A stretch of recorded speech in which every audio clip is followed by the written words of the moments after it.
Saya melihat di hadapan saya rakyat Indonesia pada umumnya. Saya memikirkan apa yang menjadi perhatiannya, apa yang umumnya disukai dan tidak, apa yang dipandang tidak adil. Saya berusaha benar-benar agar Hindia Baru menjadi harian umum, bukan corongnya Belanda atau kepentingan golongan partai. Ini yang disebut integritas.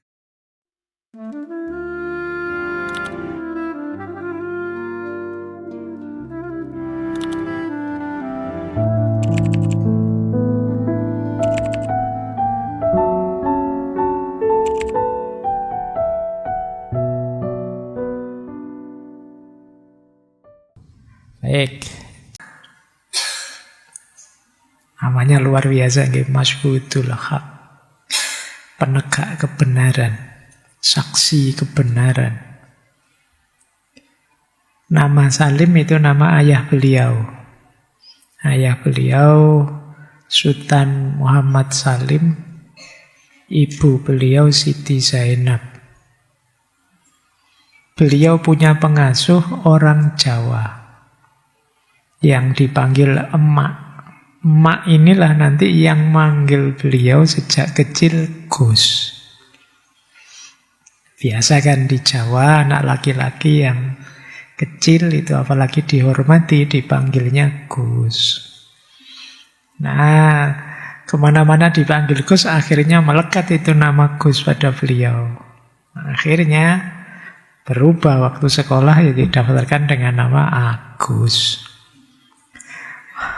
Ya, karena putranya Pak Salim terus jadi Agus Salim. Cuma ya tidak masuk cerita gus-gusan hari ini ya. Ini gus-gusan lama. Kamu agak gimana gitu kalau sekarang dengar gus-gusan itu ya. Nah, ini Gus asli.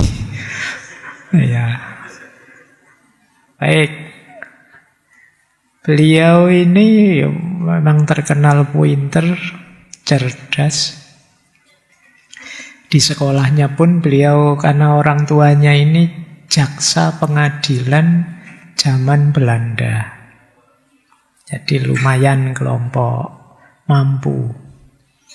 Maka beliau sekolah ya di sekolah-sekolah Belanda. Bahkan sangat pinter. Beliau termasuk lulusan terbaik di HBS sekolahnya. Lulusan terbaik saat itu di Hindia Belanda. Beliau sebenarnya rencananya ingin mencari beasiswa untuk sekolah kedokteran di Belanda. Tapi tidak lolos. Saat itu ada jatah beasiswa untuk Ibu Kartini. Teman-teman pasti sudah kenal ya. Nah, Ibu Kartini ini sebenarnya waktu seleksi penerimaan ke Belanda itu beliau melihat anak muda yang namanya Salim ini luar biasa. Lah kok tidak lolos? Terus Ibu Kartini ingin, sudahlah jatah beasiswa saya untuk dia, untuk si Salim ini. Karena Ibu Kartini terganjal tradisi bahwa perempuan tidak boleh sekolah tinggi-tinggi apalagi jauh. Tapi beliau, Agus Salim tidak mau. Karena beliau ingin kalau saya lolos, ya karena memang lolos di seleksinya, bukan karena dikasih, apalagi bukan jatah saya. Jadi beliau tidak jadi sekolah Belanda, tapi ya beliau tetap pinter. Beliau menguasai 9 bahasa, termasuk bahasa Melayu dan bahasa Minang. Sisanya 7 bahasa asing. Coba ya kita cek ya bahasa asing 7 itu. Bahasa Inggris, Arab, Prancis, Jerman, Jepang, Turki.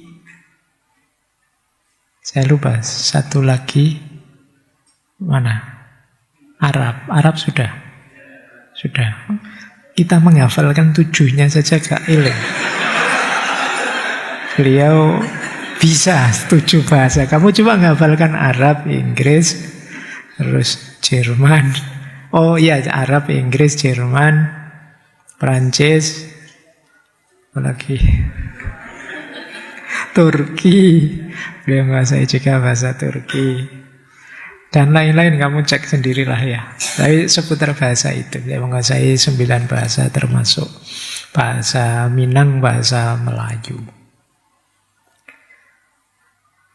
Beliau sempat juga kerja di kedutaan Belanda di Jeddah.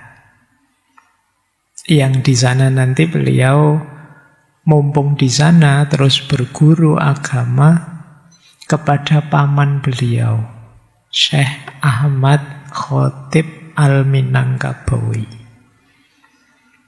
Itu pamannya, Imam Masjidil Haram di sana. Beliau banyak menimba ilmu agama di sana. Ini termasuk pengalaman baru bagi beliau karena sebelumnya beliau ini sekolahnya ya sekolah-sekolah Belanda, bukan agama. Nanti di Mekah inilah beliau mulai mendalami bidang agama, termasuk banyak bersinggungan dengan Muhammad Abduh, Syekh Jamaluddin Al-Afghani, dan lain-lain. Baik, setelah itu kembali menikah dengan ini. Beliau berangkat ke Jeddah itu sudah janji dengan pacarnya dalam tanda petik ya, calon pasangannya, tunggulah aku, nanti aku kembali lagi padamu. Dan itu 6 tahun. Karena di Jeddah beliau sekitar 6 tahun. Tapi ya beneran nanti kembali terus dinikahi. Namanya Zainatun Nahar. Nanti berdua beliau mendapatkan 10 anak. Yang 2 meninggal tapi waktu kecil, jadi tinggal 8. Dan luar biasanya beliau pahlawan besar, karirnya luar biasa, yo menteri, yo diplomat, dan macam-macam jabatan. Tapi beliau hidupnya ngontrak sampai meninggal. Tidak terbayangkan ya, bisa orang sebesar beliau ya hidupnya sangat sederhana dan ngontrak. Meskipun pernah diberi oleh pemerintah rumah sendiri, tapi kemudian dijual, dibagi untuk anak-anaknya. Tapi beliau sendiri lebih milih ngontrak karena beliau kan anaknya banyak. Jadi hidup serba sederhana. Tapi jangan ditanya karirnya, apalagi kepinterannya, kemampuannya luar biasa. Beliau itu terkenal selain pinter luar biasa, juga terkenal humoris. Lucu. Jadi banyak cerita-cerita lucu tentang beliau ya. Yang paling saya ingat dulu ada cerita beliau ini nanti masuk Partai Syarikat Islam. Jadi karena beliau kagum dengan Cokro Aminoto, yang SI ini nanti pecah, ada faksi merah komunis, dan itu beliau tidak cocok dengan yang versi komunisnya Musso. Ada cerita satu ketika di satu pertemuan, ya karena masih sahabat itu saling ngerjain 2 orang ini. Jadi Musso ini rencananya ngeledek Agus Salim.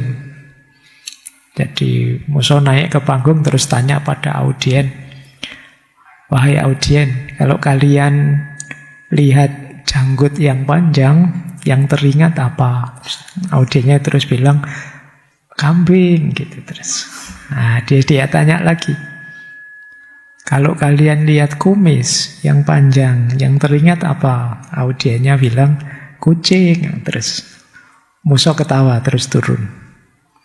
Terus gantian Agus Salim begitu di prank, dikerjain gitu, beliau naik panggung. Terus tanya, wahai audien, kalau ndak punya jenggot, ndak punya kumis, namanya anjing.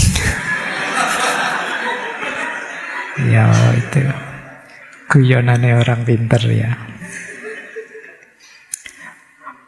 Pernah juga beliau diledek hal yang sama. Satu ketika beliau ceramah, tiba-tiba beberapa audien yang itu ya anggota faksi merah PKI Karena meledek jenggotnya, terus mbek gitu dari bawah.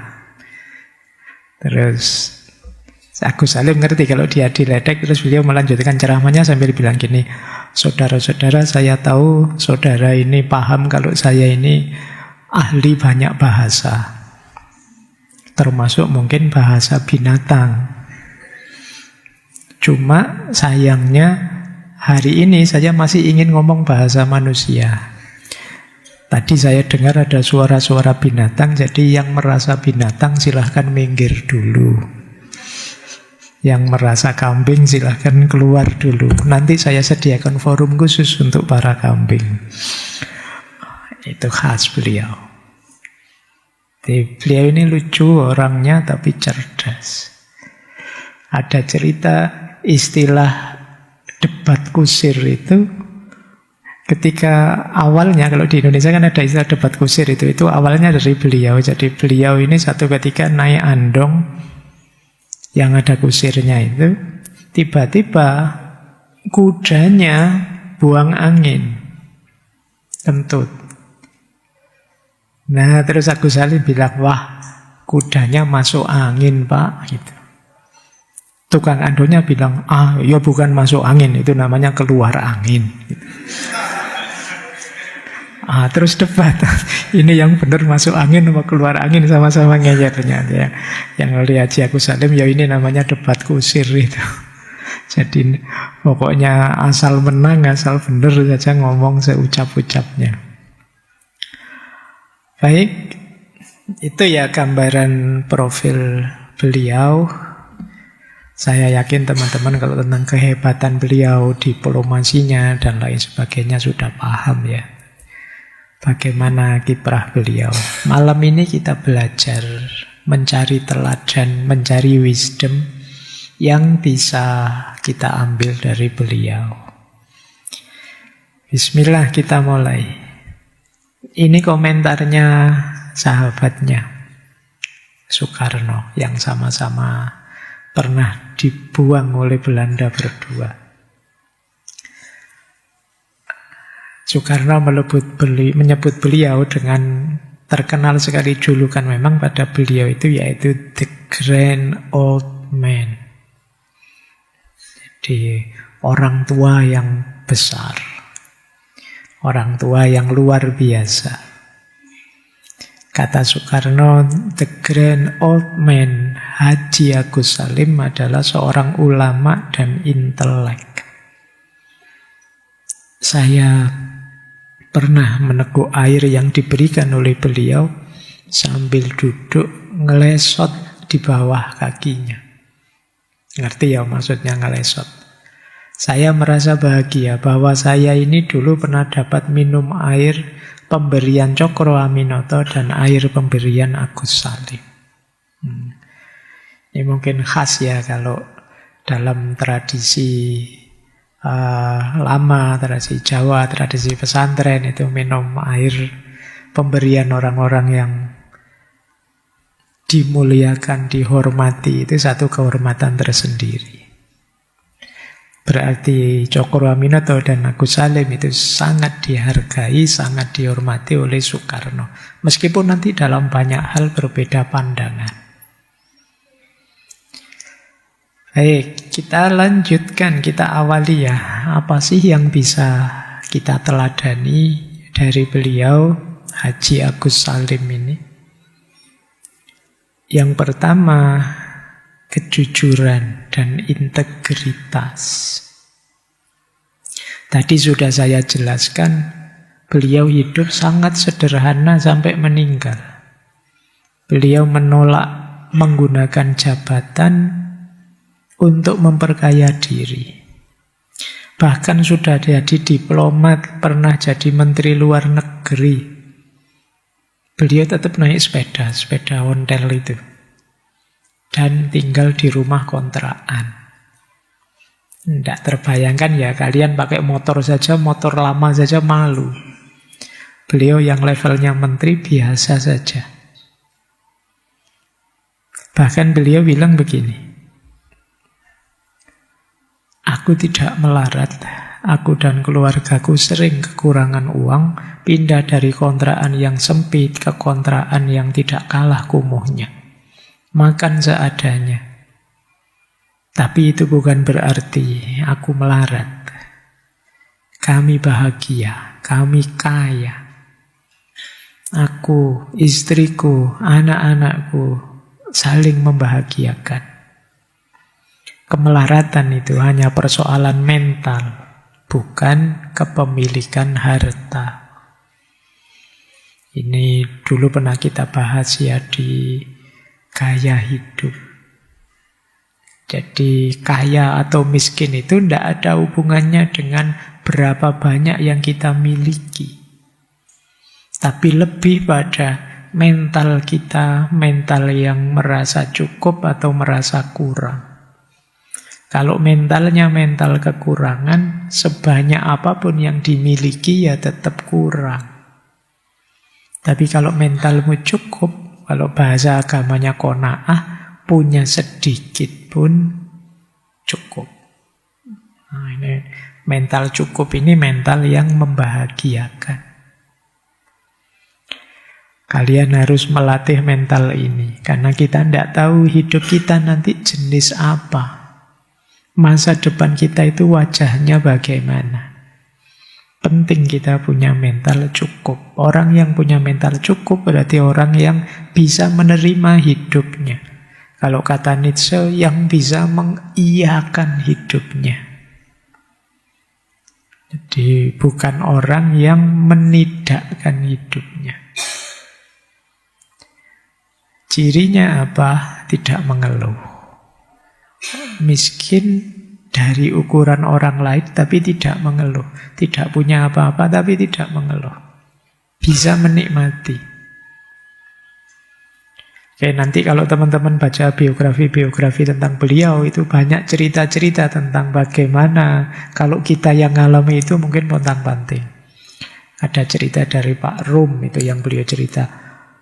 Pas lihat di sana di rumahnya Pak Haji Agus Salim ini satu ketika hujan deras. Dan kalau hujan deras itu, semua anggota keluarga berlomba-lomba ngambil ember untuk menampung airnya. Itu menteri seperti itu. Satu ketika bahkan WC-nya meluap.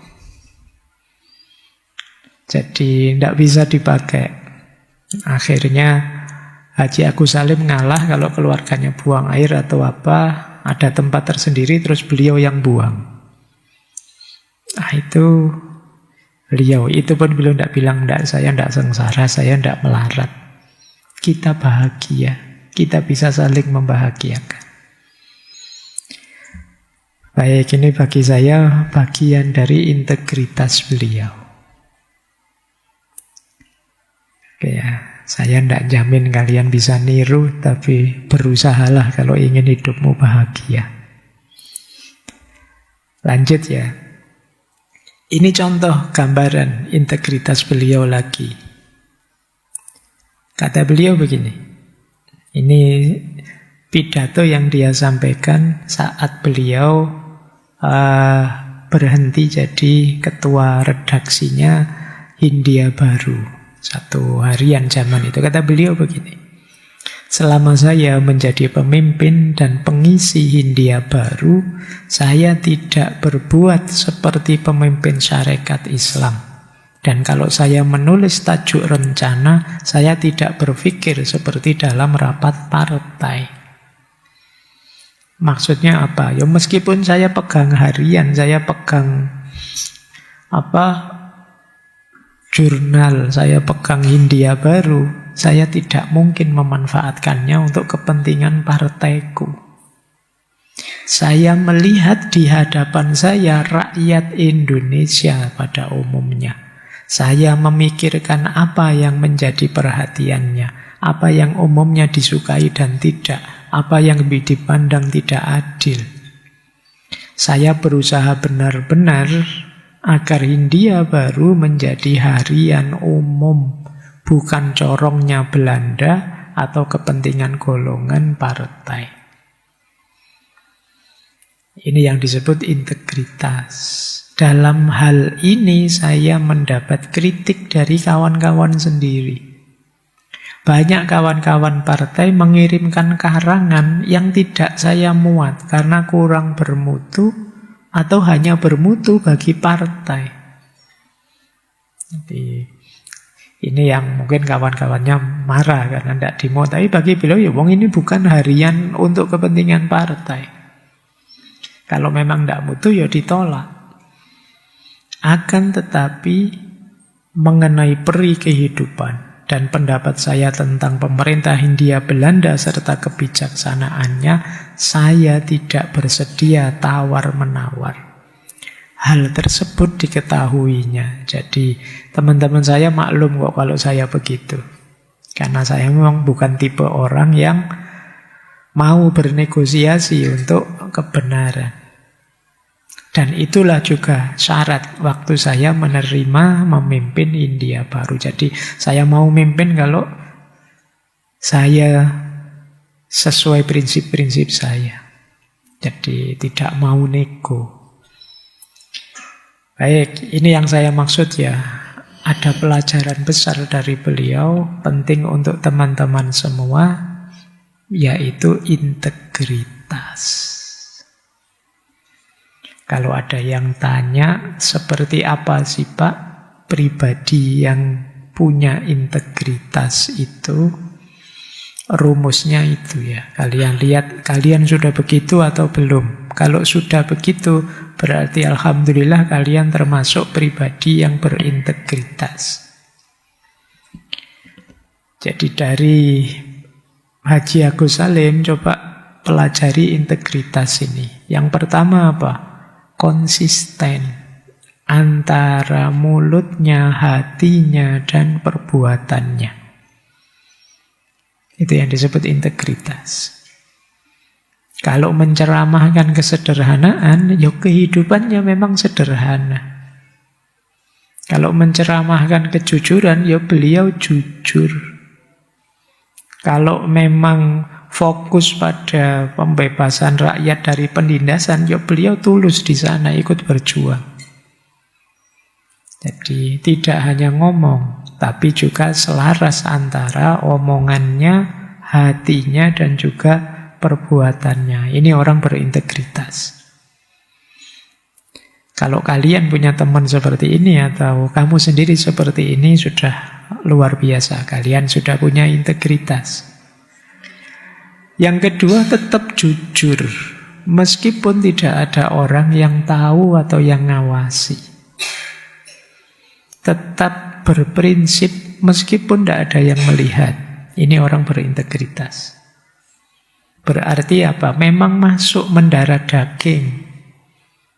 Tidak sekedar pencitraan. Karena kalau kalian baikmu dan jujurmu hanya ketika ada orang lain, itu namanya hanya pencitraan. Aslinya kamu tidak begitu. Kamu sadari itu ya. Terus kalau saya salah, ya ngaku salah. Kalau merasa benar, ya dia teguh dengan kebenarannya. Ini orang berintegritas. Ada loh orang yang kalau salah tidak ngaku salah.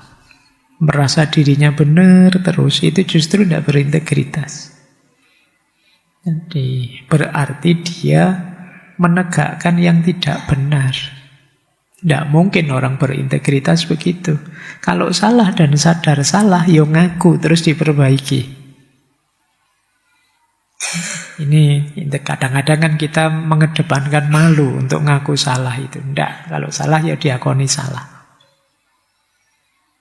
Terus berprinsip. Tidak sekedar ikut arus, ikut angin. Jadi tidak yang lain ke utara ikut ke utara, yang lain ke selatan ikut ke selatan. Kemudian tidak memanipulasi orang lain untuk kepentingannya. Tidak mentang-mentang, wah temanku ini sekarang perlu bantuanku ini. Enaknya tak. Ini namanya manipulasi. Kalau tidak ada saya, dia kelimpungan mesti. Tidak ada yang barengi berangkat ke kampus kan, motornya tergantung saya. Nah, ini kayak terus kamu manfaatkan dia. Aku dapat tugas dari dosen, kerjain dong. Nah, ini manipulasi. Jadi manipulasi itu mentang-mentang kalian ada peluang, ada kesempatan, terus kamu ngambil keuntungan dari sana. Kalau tipemu begitu, kalian bukan orang yang berintegritas. Terus bertanggung jawab atas pilihan dan pekerjaannya. Ini orang berintegritas. Kalau sudah memang pilihanmu itu, keputusanmu itu, ya tanggung jawab. Jadi jangan asal-asalan, jangan suka-suka. Oh, kamu milih-milih sendiri, memutuskan sendiri. Apakah itu karir, apakah pekerjaan, apakah studi, dan lain sebagainya. Kemudian orang berintegritas itu menghargai kepercayaan, adil, tidak pilih kasih, tidak mencari pengakuan, terserah orang mau nganggap saya apa, mengakui kebaikanku atau tidak, yang penting saya yakin, saya mantep, ini benar dan baik. Ini orang berintegritas. Penyakit kita hari ini kan kadang-kadang nunggu validasi orang. Kita merasa belum baik sebelum diakui oleh orang sebagai baik. Akhirnya ya terus tadi pencitraan terus yang dilakukan. Melakukan apa saja terus HP-nya diangkat, cekrek, di-share. Alhamdulillah siang ini saya bisa bantu orang tidak mampu di pinggir jalan tadi. Kilo foto nih, kan kamu gitu. Kasihan sekali ya anak ini kalau bukan saya yang bantu. Dari mana kamu videokan, kamu. Padahal kamu tahu itu baik, tapi kamu masih nyari pengakuan orang, nyari pujian orang tentang kebaikanmu. Nah, ini sebenarnya levelnya masih seperti pencitraan tadi. Dan yang terakhir, orang berintegritas itu tenang. Karena dia mantap sudah dengan kebenaran dan kebaikan dirinya. Oke ya, silakan tengok dirimu masing-masing. Kalian termasuk orang yang berintegritas atau tidak. Oke, saya lanjutkan. Haji Agus Salim sangat cinta tanah airnya, tapi dengan pemahaman yang seperti Bung Tomo minggu lalu. Beliau bisa dikategorikan nasionalis tapi religius. Nasionalis tapi religius itu dia membela negaranya, membela negerinya sebagai amanah Tuhan. Tentu saja dengan akhlak mewujudkan keadilan. Jadi negara ini, Indonesia ini adalah bagian dari amanatnya Tuhan kepada kita. Karena itu, kita bela, kita perjuangkan, kita mengabdikan diri di sini sebagai bagian dari tauhid, sebagai bagian dari mengimplementasikan agama. Nah, ini khas, disebut nasionalisme religius.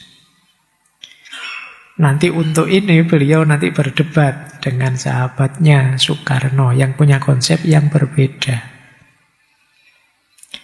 Jadi kalau beliau, Agus Salim, beliau menolak nasionalisme yang dasarnya fanatisme golongan, fanatisme suku, fanatisme kelompok. Jadi menurut beliau, nasionalisme itu bukan menyembah bangsa, bukan mengagungkan ras, bukan menuhankan tanah air, atau istilah beliau memberhalakan tanah air, bukan itu. Tapi menjalankan amanat Tuhan atas tanah air.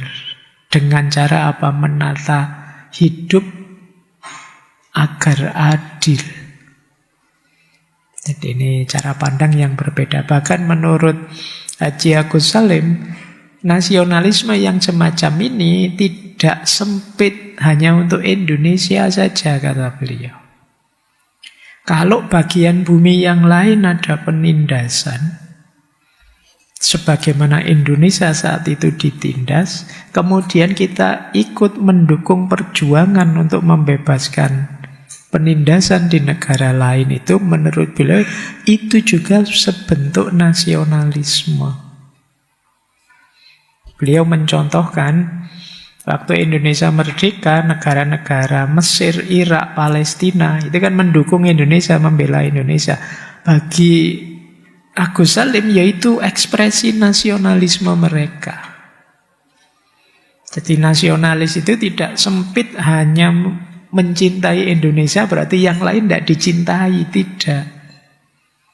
Jadi semuanya dicintai sebagai bagian dari amanat Tuhan, bagian dari tauhid kalau istilah beliau. Jadi ini gaya beliau, mencintai tanah air tanpa harus mengabaikan agama. Jadi kalau dibandingkan dengan Soekarno, kalau diimbangkan seperti ini, kalau Pak Karno, Bung Karno, nasionalismenya berbasis nation state. Kalau Agus Salim, basisnya moralitas dan tauhid. Bung Karno mengandalkan semangat kolektif kebersamaan dari rakyat yang tertindas. Dan negara adalah kristalisasi kehendak bersama. Tapi kalau menurut Agus Salim, nasionalisme itu ya seperti tadi. Dasarnya ketuhanan, dasarnya moral. Karena kalau tanpa itu, ya nasionalisme akan tergelincir menjadi chauvinisme atau fasisme. Chauvinis itu ya menganggap dirinya, sukunya, kelompoknya, grupnya sebagai yang paling hebat, nomor satu, luar biasa. Yang lain sisanya rendah. Atau fasisme, totalitarianisme. Jadi ketika pemimpinnya jadi mulai totaliter, apa saja diatur, itu jadi fasis. Pemberhalaan pemimpin atau pemberhalaan suku, kalau tanpa ada dasar nilai ketuhanan. Kalau di Bung Karno, agama bisa jadi salah satu unsur yang meningkatkan, menyemangati nasionalisme. Unsurnya saja, bukan fondasinya. Tapi kalau di Agus Salim, agama itu fondasinya. Beliau di banyak tulisan khawatir jangan-jangan nanti nasionalisme jadi kayak agama baru. Jadi kultus yang baru. Ini zaman itu terjadi polemik di banyak tulisan. Kalau kita rangkum ya, polemik mereka berdua itu panjang. Saya bacakan ringkas ya. Kalau teman-teman tertarik silakan dibaca sendiri. Di artikel-artikel yang sudah banyak diterbitkan jadi buku. Jadi di salah satu tulisannya Agus Salim mengkritik nasionalismenya Bung Karno sebagai terlalu absolut, terlalu emosional. Sehingga berpotensi jadi agama baru. Beliau bilang, jangan menjadikan nasionalisme seperti berhala baru. Jadi menurut beliau, nasionalisme itu harus diikat oleh moralitas, oleh ketuhanan, harus tunduk pada prinsip keadilan. Indonesia tidak boleh hanya jadi bangsa besar, tapi juga harus jadi bangsa bermoral. Itu versi beliau. Beliau mencontohkan, coba dicek secara historis. Nasionalisme Eropa pada akhirnya melahirkan perang dunia. Nasionalismenya Jepang melahirkan imperialisme, penjajahan Jepang di mana-mana. Terlalu mengagungkan negaranya. Nanti ada tulisan bantahan dari Bung Karno. Beliau bilang, enggak, nasionalisme itu alat perjuangan, bukan berhala. Untuk melawan kolonialisme, bangsa ini butuh semangat kolektif yang membuat rakyat semangat. Kalau agama saja tidak cukup, karena Indonesia ini plural. Kata Bung Karno, kita tidak bisa menunggu manusia suci dulu baru berjuang. Ada banyak faktor yang bisa mendorong orang berjuang, tidak hanya kesucian agama. Nah, terus Haji Agus Salim balas lagi dengan tulisannya. Kata beliau, Soekarno terlalu optimis dengan kekuatan massa. Revolusi itu tidak hanya kekuatan massa atau gerakan massa, tapi juga soal pemurnian akhlak, moral. Kenapa? Karena pergerakan tanpa nilai justru akan lahir tirani yang baru, penjajahan yang baru. Nah, dibantah lagi oleh Bung Karno. Agus Salim terlalu intelektual untuk memahami realitas rakyat yang tertindas. Rakyat ini butuh simbol perjuangan yang dekat, yang bisa mengorbankan semangat. Tidak hanya teori-teori moral yang abstrak. Kita konkret ini perlu bergerak. Jadi bukan idealisme. Nah, nanti Agus Salim nulis lagi. Beliau bantah, semangat tanpa moral hanya melahirkan kerusakan baru, dari satu kerusakan ke kerusakan yang lain. Rakyat tidak hanya butuh semangat, tapi juga mereka butuh keadilan dan kejujuran para pemimpinnya. Jangan sampai rakyat dibohongi dengan mimpi-mimpi besar tanpa dasar. Ideal itu bukan musuhnya praktis. Ideal itu petunjuk untuk praktis. Jadi jangan anti ideal. Kalau kamu anti ideal, praksismu diarahkan kemana? Perjuanganmu diarahkan kemana kalau kamu anti ideal? Nah, itu kritiknya Agus Salim. Ini kalau orang-orang pintar berdebat itu kan rasanya, benar ya, itu dibantah lagi. Iya ya, benar yang bantah ya, kita terus gitu. Oke, jadi kalau orang pintar ketemu orang pintar, ilmu nambah. Orang tidak ngerti ketemu orang tidak ngerti, emosi nambah. Oke ya, coba kalian perhatikan debat di mana-mana di medsos-medsos.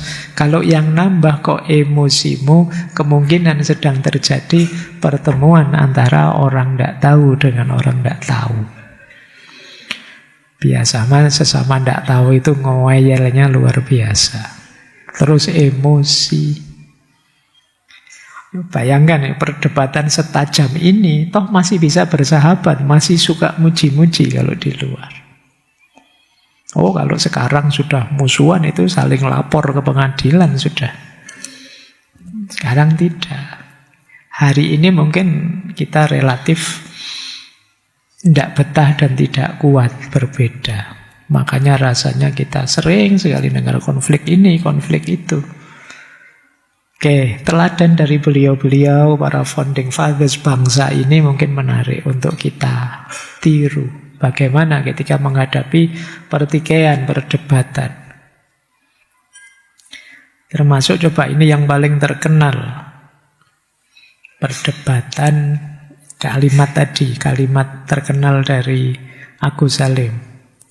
Betapa agama yang menghambakan manusia pada berhala tanah air itu mendekatkan pada persaingan-persaingan berebut kejayaan, kemegahan, dan kebesaran, kepada membusukkan, memperhinakan, dan merusakkan tanah air orang lain dengan tidak mengingat hak dan keadilan.